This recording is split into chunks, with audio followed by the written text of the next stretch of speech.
Good evening friends. चलिए शुरू करते हैं।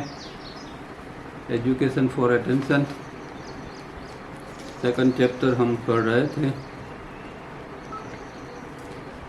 तो सेकंड चैप्टर ब्रेन के हिस्सों के बारे में है। जो फंक्शनल ब्रेन है इसको तीन हिस्से ब्रेन ए, ब्रेन A1 और ब्रेन बी यहाँ बताए हैं।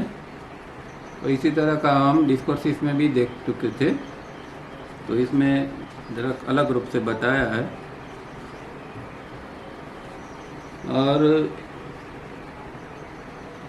ब्रेन के जो है वो दो बड़े हिस्से भी उसमें बताया है, एक लेफ्ट मिड ब्रेन और राइट मिड ब्रेन, जो कि 2 से 20 मिलीमीटर डीप में है। कॉर्टेक्स मतलब ऊपर का हिस्सा, उससे डीप में 2 से 20 मिलीमीटर के अंदर ये इसकी गहराई के अंदर है। और ये भी हमने देखा था कि राइट मिड ब्रेन के अंदर ये हमारा इंट्यूटिव सेंटर है और लेफ्ट मिड ब्रेन के अंदर हमारा इनसाइट का सेंटर है। और राइट मिड ब्रेन के अंदर ही इंट्यूएशन के साथ जुड़ा हुआ है हमारा साइलेंट एरिया। तो साइलेंट एरिया में जो कुछ होता है वो इंट्यूएशन सेंटर में आता है, जिसको हम इंट्यूएशन भी कहते हैं, प्रेरणा कहते हैं। तो वो हमें प्रेरणा या ज्ञान कहें कि फर्स्ट एंड नॉलेज वो वहाँ से हमें मिलता है। और फिर लेफ्ट ब्रेन में उसको ले जाना पड़ता है, क्योंकि भाषा का ज्ञान जो है वो लेफ्ट मिड ब्रेन में है।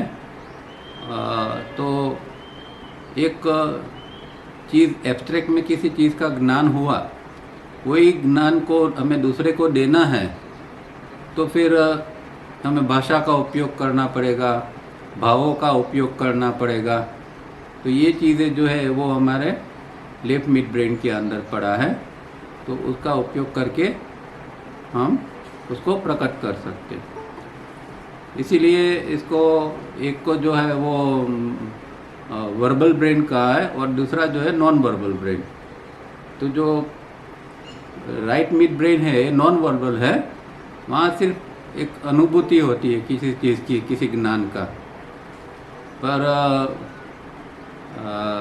उसको वर्बलाइज करना है, उसको किसी को बताना है, तो फिर वो लेफ्ट मिड ब्रेन से हमें उसको वर्बलाइज करना पड़ता है। तो ये चीज़ें हमने पूरी थिंकिंग प्रोसेस लास्ट टाइम देखी थी। और ये भी देखा था कि लास्ट पॉइंट के ब्रेन बी जो है वो उसके अंदर थैलेमस जो एरिया है, ब्रेन का ऊपरी हिस्सा है अंदर का, उसको थैलेमस कहा जाता है। और वो ये तीनों ब्रेन के मीटिंग ग्राउंड है, कॉमन मीटिंग ग्राउंड। तो ब्रेन ए, ब्रेन A1 और ब्रेन बी, ये तीनों जहाँ मिलते हैं वो थैलेमस का एरिया है। और वहीं पर ही एस्ट्रल लेवल के ऊपर हमारा बिंदु चक्र है और ये अपना सहस्त्रार चक्र, ये दोनों चक्र ये थैलेमस के एरिया के अंदर आते हैं। तो यहाँ तक हमने देखा था। आज फिर से आगे पढ़ते हैं। Education for attention, page number 11।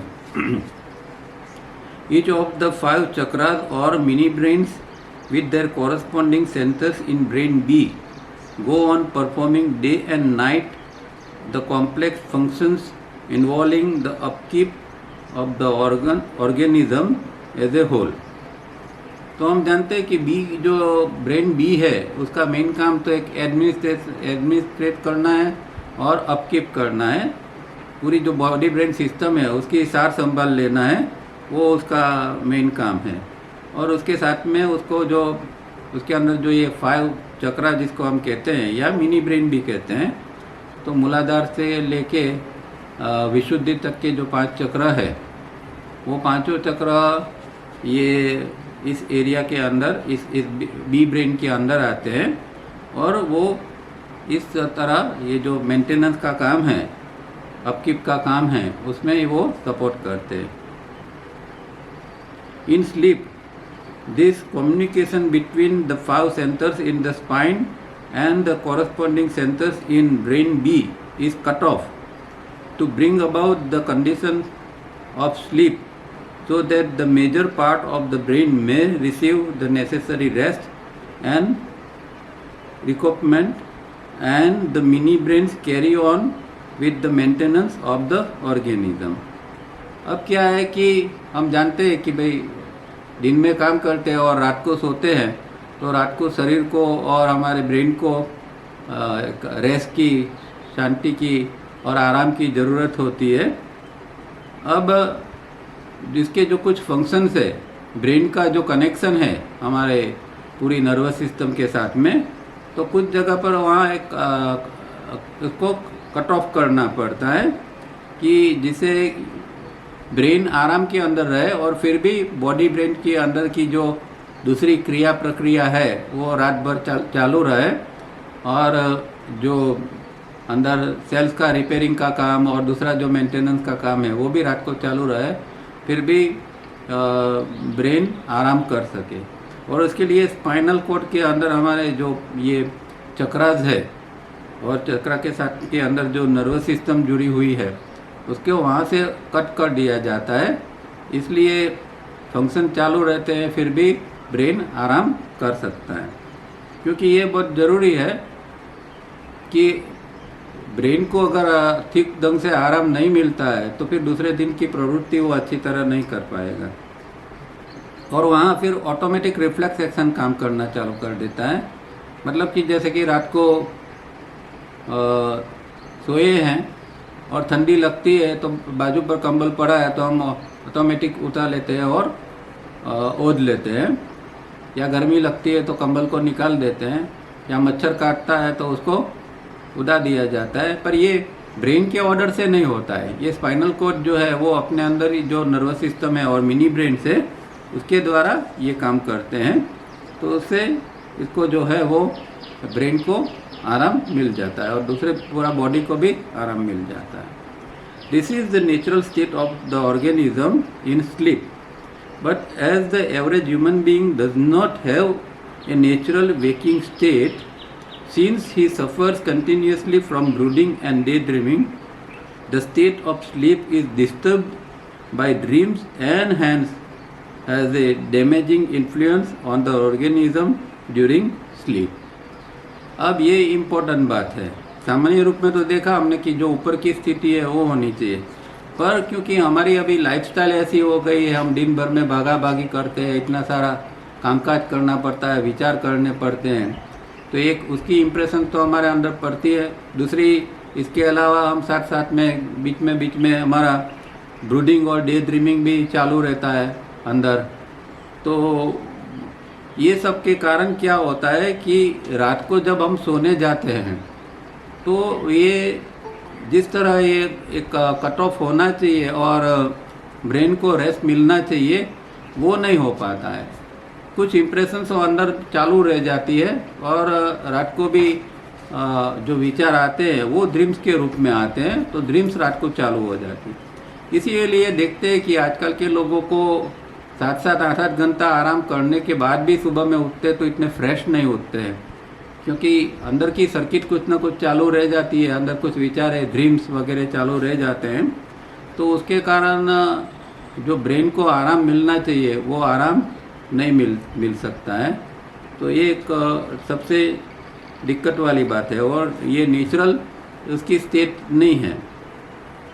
इसीलिए बार बार कहा जाता है, और साधकों के लिए तो खास ज़रूरी है इस चीज़, इसलिए बार बार कहा जाता है कि भाई ब्रूडिंग और डे ड्रीमिंग जो है उससे हमें जितना हो सके इतना मुक्त होना चाहिए, कि जिससे ब्रेन को रात को भी आराम मिले और डे टाइम के अंदर भी अननेसेसरी थिंकिंग प्रोसेस को हमें बढ़ावा हमें न दे सके। तो इसलिए ये एक खास ज़रूरी है, डे ड्रीमिंग ब्रूडिंग के ऊपर काम किया जाए, तो ही फिर हमारी स्लीप जो है वो अच्छी हो पाएगी, और स्लीप अच्छी होगी तो फिर दूसरा दिन जो है वो भी हमारा अच्छा हो पाएगा। The left lower house of this 5 centres और mini brains are linked to the network of the sympathetic nervous system which is in action normally during the waking state and specially in situation calling for fight or flight.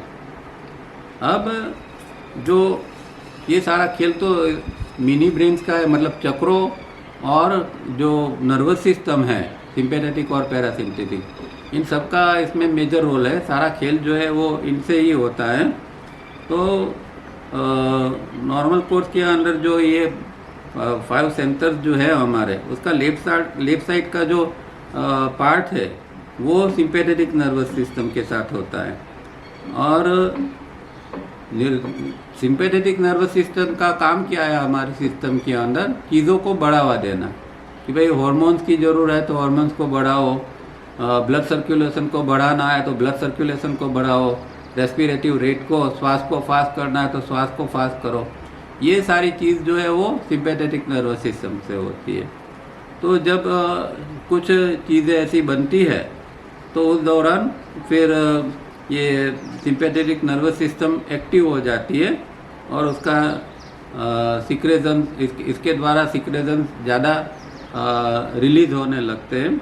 और फिर एक जब कोई स्थिति ऐसी बनती है फाइट और फ्लाइट वाली, मतलब कि लड़ना है या फिर भाग जाना है, ऐसी कोई स्थिति बनती है, तो उसके अंदर, ऐसी सिचुएशन के अंदर ये सिंपैथेटिक नर्वस सिस्टम का सबसे बड़ा रोल होता है।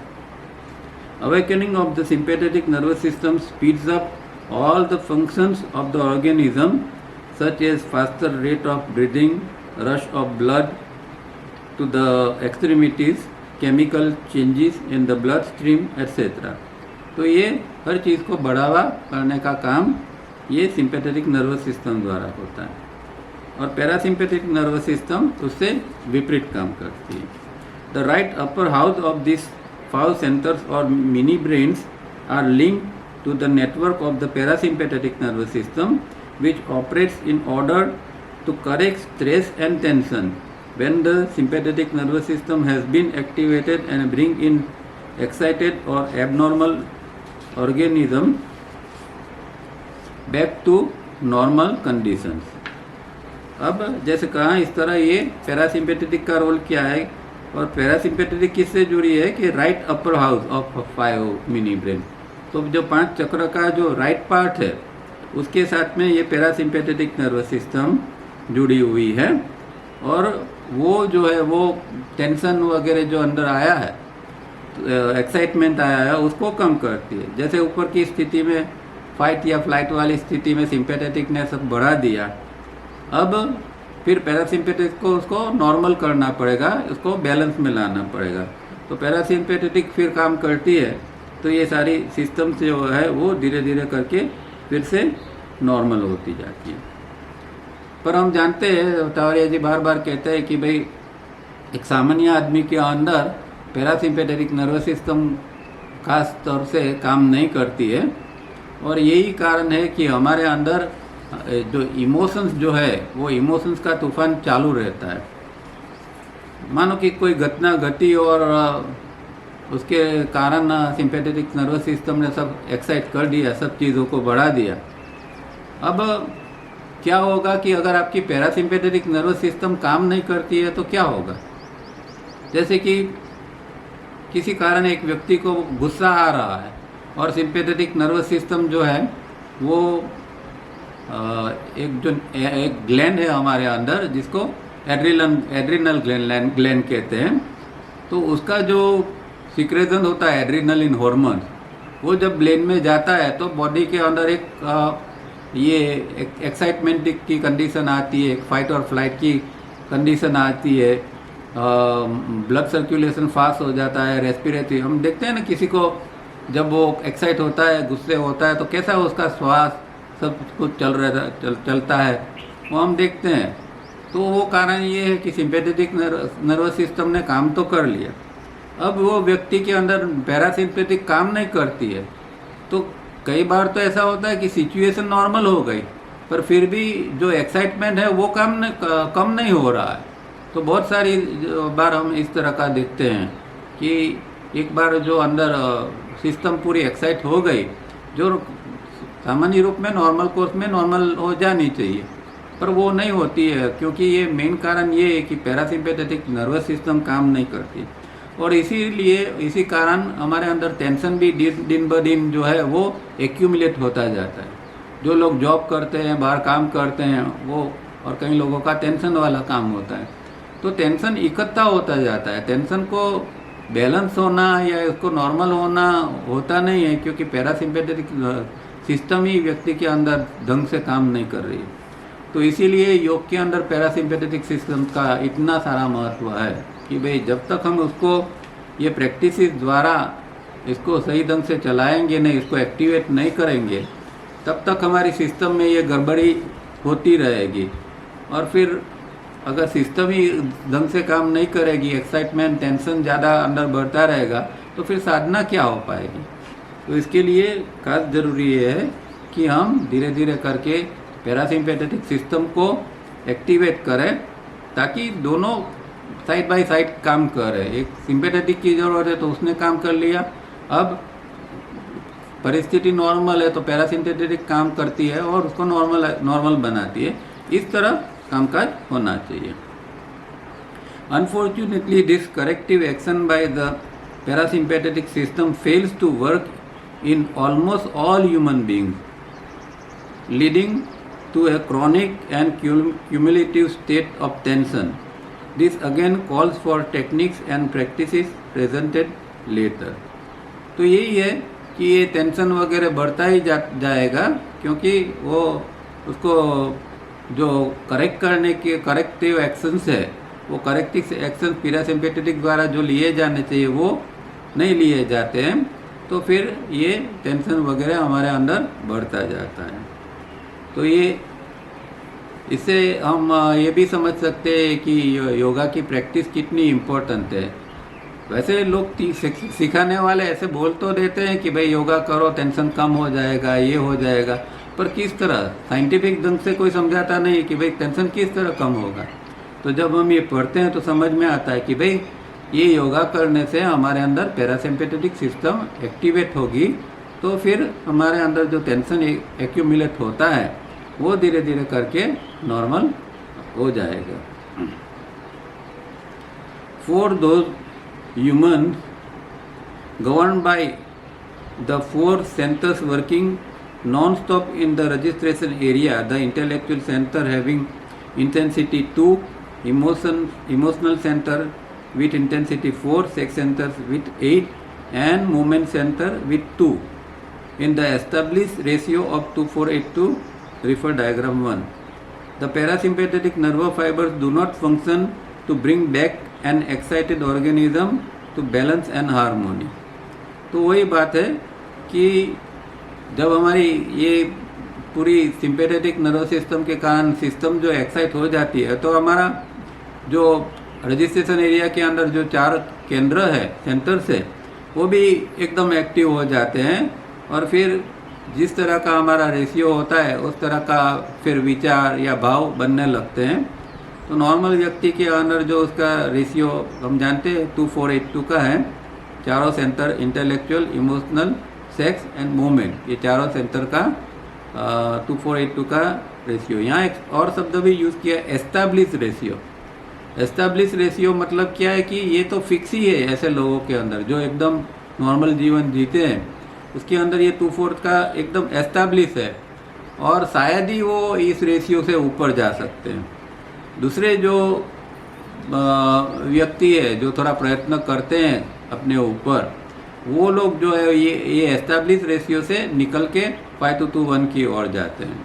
तो ये एक खास समझने वाली बात है कि इसके अंदर एकदम ये जो लो लेवल के ऊपर जीते हैं तो वहाँ एस्टैब्लिश रेशियो 2:4:8 का है, और वहाँ पैरासिम्पैथिक नर्वस फाइबर जो है वो वहाँ काम नहीं करते हैं।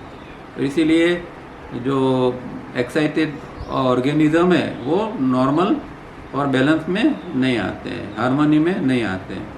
For the parasympathetic system to function the ratio must be altered to intellectual intensity 5, emotional 2, sex 2 and movement 1 as indicated in diagram 3a.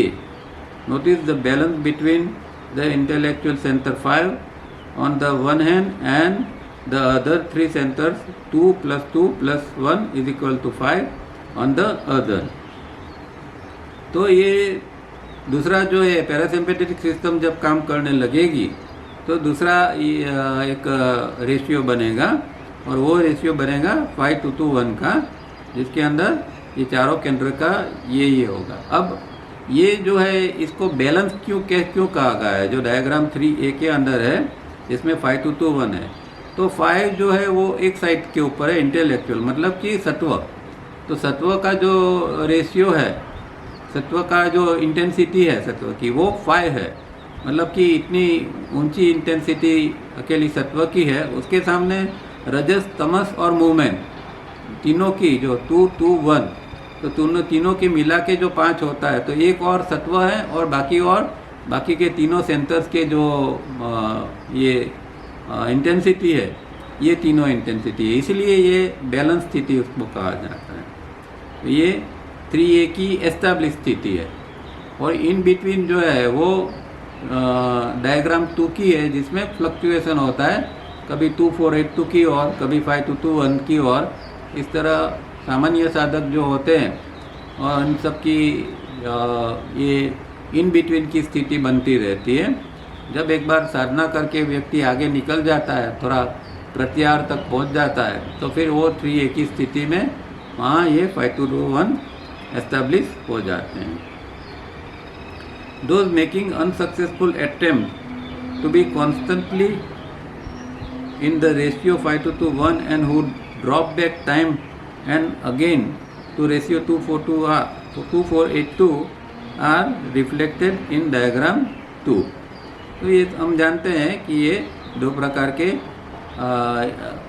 Diagram है और इसके बीच में एक जो है डायग्राम 1 जो नीचे का है, डायग्राम 3A एकदम ऊपर का है, और बीच में का जो है वो इस तरह का है कि कभी व्यक्ति ये दोनों रेशियो के बीच में ऊपर नीचे होती रहती है। With the change in this pattern from 2:4:8 to 5:1, there comes about a state of balance and relative harmony in brain A, the thinking instrument, and this helps establish communication between brain A and the insight center in brain B at first, and then to the silent area or the intuition center in brain A1, so as to enable the organism to function with insight and intuition. With these linkages, man's ability to solve problems and maintain health takes a quantum jump. तो ये जो है ratio जब 2:4:8 से 5:1 पर जाता है तो व्यक्ति के अंदर हार्मोनी, बैलेंस वगैरह आ जाता है, उसका जीवन ही बदल जाता है। उसके अंदर ना एक्साइटमेंट होता है, ना कोई दिमाग के अंदर फिजूल के विचार न चलते हैं, ना वो ज़्यादातर डे ड्रीमिंग और ब्रूडिंग में रहता है। ऐसी स्थिति जो होती है, तो ऐसी स्थिति व्यक्ति के अंदर फिर 5:1 के अंदर ये चीज़ आ जाती है। और उस दौरान क्या होता है कि ब्रेन का ये हिस्सा है जो थिंकिंग इंस्ट्रूमेंट का हिस्सा, वो फिर अंदर जो इनसाइट सेंटर है ब्रेन बी के अंदर, उसके साथ में वो लिंकेज करता है, उसके साथ में वो जुड़ता है, और फिर इनसाइट द्वारा भी हम बहुत कुछ जान सकते हैं, सीख सकते हैं। वो भी हमने लास्ट टाइम देखा था। तो वो पहला ये कम्युनिकेशन दोनों के बीच में बैठता है, ब्रेन A1 के अंदर और ब्रेन बी के अंदर, कि जहाँ ये इनसाइट का सेंटर है। और फिर आगे जाके जो साइलेंट एरिया या इंट्यूशन सेंटर ब्रेन A1 के अंदर है, उसके साथ में ये कम्युनिकेशन बैठता है। तो फिर ये दोनों का इंट्यूशन इनसाइट का व्यक्ति को लाभ मिलता रहता है, और व्यक्ति एक क्वांटम जंप के साथ फिर आगे बढ़ सकती है। उसकी हेल्थ भी बहुत अच्छी रहती है, वो सब प्रकार के प्रॉब्लम को सॉल्व कर सकते हैं। अपनी लाइफ में जो प्रॉब्लम्स आते हैं उसको भी समझदारी पूर्वक वो सॉल्व कर सकता है। और दूसरों की लाइफ में जो प्रॉब्लम्स आते हैं उनको भी वो गाइडेंस देता है, उनको भी क्या करना चाहिए, इस प्रॉब्लम से निकलने का मार्ग वो बता सकता है। तो यहाँ ये चैप्टर 2 समाप्त होता है। अब चैप्टर 3 जो है मैंने थोड़ा पढ़ा, पर बहुत इतना इंटरेस्टिंग नहीं है, आप लोगों को तो खास मज़ा नहीं आएगा क्योंकि सब टेक्निकल चीज़ें, लिंग्विस्टिक सिस्टम, नॉन लिंग्विस्टिक वगैरह वगैरह है। तो मैंने सोचा कि फिर इसको छोड़ देते हैं, इसमें कोई ख़ास हमें साधना की या कोई और ख़ास इन्फॉर्मेशन मिलती नहीं है। तो फिर ये तीसरा चैप्टर और चौथा चैप्टर उसको हम छोड़ देते हैं। हालांकि चौथा चैप्टर जो है प्रोसेस ऑफ री एजुकेशन टेक्निक, उसके अंदर थोड़ी थोड़ी चीज़ें ठीक ठाक है, खास करके ऑब्जर्वेशन के लिए कि हम किस तरह ऑब्जर्वेशन कर सकते हैं फिज़िकल वर्ल्ड के अंदर, रैशनल वर्ल्ड के अंदर, हमारा इनर वर्ल्ड जो है उसके अंदर वगैरह बातें की है। फिर ब्रेथ वॉचिंग की जो हम अपनी जो टेक्निक थी ब्रेथ वॉचिंग की, वो जो हमने डिस्कोर्सिस के अंदर देखी, क्या कहते हैं उसको, ये चीज़ का यहाँ वर्णन है। और फिर करेक्टिव एक्सरसाइज का है, वो सब हम इनर डिसिप्लिन के अंदर देख चुके हैं। तो मैं सोचता हूँ कि अब जो इम्पोर्टेंट चैप्टर है वो चैप्टर 5 है, और जिसके लिए मैंने ये किताब ये की थी, पसंद की थी कि उसमें इसके अंदर से कुछ पढ़ेंगे। तो 3 स्टेप रिदमिक ब्रीदिंग का चैप्टर बहुत इम्पोर्टेंट है इसके अंदर। तो फिर आज इसकी शुरुआत करते हैं। अब यहाँ तक में किसी को कोई प्रश्न हो तो पूछ सकते हैं, फिर हम तीसरे ये 5वें चैप्टर के ऊपर 3 स्टेप में जाएंगे।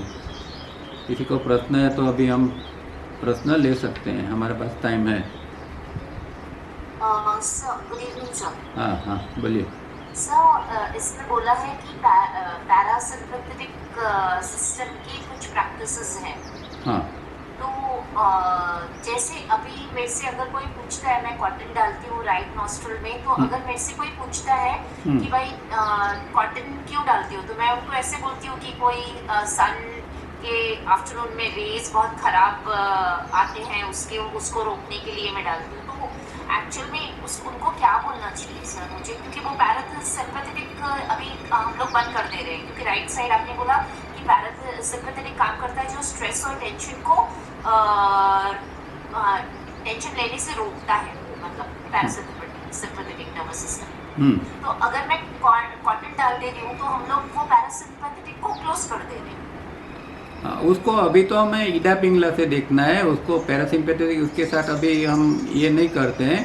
हमें अगर किसी कोई पूछता भी है तो हमारा सिंपल जवाब होना चाहिए कि भाई देखो हमारे अंदर जो गड़बड़ी है, और हर व्यक्ति के अंदर गड़बड़ी होती है, उसमें कोई शर्माने की तो कोई बात है नहीं, कि भाई हमारे अंदर जो गड़बड़ी है, हमारे अंदर जो एक कुछ प्रॉब्लम्स अंदर होते हैं खास करके इमोशनल लेवल के, तो उसको बैलेंस करना बहुत ज़रूरी है।